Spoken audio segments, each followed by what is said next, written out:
ICSE का result तो आ गया, अब सीबीएसई की बारी है, लेकिन कुछ दिनों से चल रहा लापता, खोज अभी भी जारी।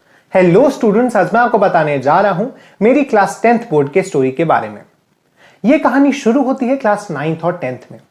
इस समय मैं एकेडमिकली बहुत ज्यादा चेंज हो रहा था और इसी समय मुझे एनटीएससी और ओलंपियाड्स के बारे में जानने को मिला था और मैं इन एग्जाम्स की तैयारी जोरों शोरों से कर रहा था। ऐसे में शुरू होता है class compulsory attendance, notebook completion, unit test, pre board, बहुत सारी चीजें आ गई थी और ये मेरे लिए ज्यादा डिफिकल्ट बनते जा रहा। इन सब चीजों को मैंने मैनेज कैसे किया? मैंने कुछ डिसीजंस और स्टेप्स लिए जो कि मैं आज तक फॉलो करता हूं जब भी मुझे ऐसी कोई सिचुएशन फेस करनी होती है। तो सबसे पहला था कि स्कूल का काम स्कूल में ही निपटाना, चाहे वो क्लास वर्क हो, होमवर्क हो या फिर कोई एक्टिविटी। मैं कोशिश करता था स्कूल में जितनी भी चीजें मुझे करने को दी जाए वो मैं घर ना लाऊं। ऐसे मैं करता कैसे था? तो मैं जितने भी फ्री पीरियड्स मिलते थे, लाइब्रेरी पीरियड, फिजिकल एजुकेशन या कोई भी अगर सब्स्टिट्यूट टीचर के पीरियड मिलते थे, तो मैं एक कोने में बैठ जाता था और इन सभी चीजों को कंप्लीट करने की कोशिश करता था स्कूल के अंदर ही। इससे मेरा काफी ज्यादा टाइम बचता था और घर आकर मैं इस टाइम को अपनी बाकी पढ़ाई पर लगा सकता था।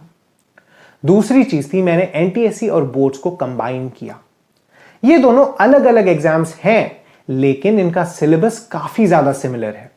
मैंने इनके कॉमन चैप्टर्स और सेपरेट चैप्टर्स को अलग अलग कर दिया।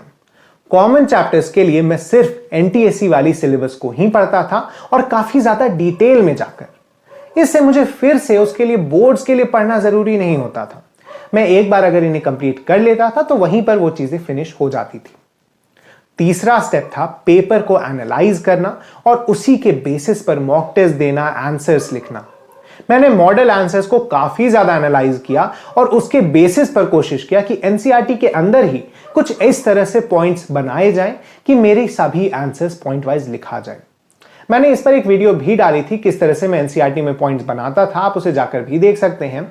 वहां पर मैंने दिखाया है कि कोई भी क्वेश्चन, चाहे वो कितने भी मार्क्स का क्यों ना हो, आपको कोशिश करनी चाहिए कि 4-5 पॉइंट्स उसमें बन ही जाएं, ताकि जब आपसे वो बोर्ड्स में पूछा जाए तो आपके पास वो पॉइंट्स तैयार हों लिखने के लिए।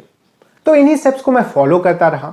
अब बात आती है फाइनल लैब की, मतलब एग्जामिनेशंस। मेरे लिए एग्जामिनेशंस काफी ज्यादा नॉर्मल हो गए थे। ऐसा क्यों? क्योंकि हमारे स्कूल ने करीब 4 या 5 प्री बोर्ड्स ले लिए थे, 3 या 4 यूनिट टेस्ट ले लिए थे और मैं ऐसे भी मॉक टेस्ट दे रहा था घर में बैठकर कुछ। तो जब मैं एग्जाम्स देने गया तो मुझे कुछ ज्यादा डिफरेंट नहीं लगा। मैं काफी ज्यादा चिल था उस समय और ये आप इस बात से समझ सकते हैं कि मैंने अपने साइंस के बोर्ड एग्जाम के एक रात पहले पानीपत वाली मूवी पूरी बैठकर देखी थी। अच्छी मूवी है, आप भी कभी देख सकते हैं। और मैं वो मूवी रात 11 बजे खत्म करके सोने गया था बिना कोई ज्यादा टेंशन लिए रिवीजन की। मेरा वीकेस्ट सब्जेक्ट उस समय कंप्यूटर्स था और मैंने एसएसटी और मैथमेटिक्स के एग्जाम में थोड़ा सा मैनिपुलेशन किया था अपने आंसर्स के साथ। जैसे मैथ्स में एक क्वेश्चन आया था प्रूफ करने के लिए एक ट्रिग्नोमेट्रिक आइडेंटिटी को। मैंने क्या किया, जो आरएचएस की टर्म थी उससे एलएचएस को डिवाइड कर दिया और उसको इक्वल टू 1 प्रूव करके मैं आ गया था। मुझे पता था कि ये प्रोसेस एकदम बुक वाला प्रोसेस नहीं था, लेकिन फिर भी इसे एक्सेप्टेबल माना जा सकता है क्योंकि मैंने फाइनल रिजल्ट को तो प्रूव कर ही दिया था। इस तरह से मेरा एग्जाम्स फिनिश हुआ और एग्जाम के लास्ट दिन मुझे याद है कि कोरोना का पहला केस आया था हमारे सिटी के अंदर। उस दिन काफी ज्यादा हलचल थी। हमने वैसा कुछ बाय वगैरह किया नहीं था, हमें लगा था एक नॉर्मल सी डिजीज है, कुछ दिनों में चली जाएगी। लेकिन फिर शुरू हुआ लॉकडाउन और इस कोरोना के कारण हमारा रिजल्ट काफी ज्यादा पोस्टपोन हो गया।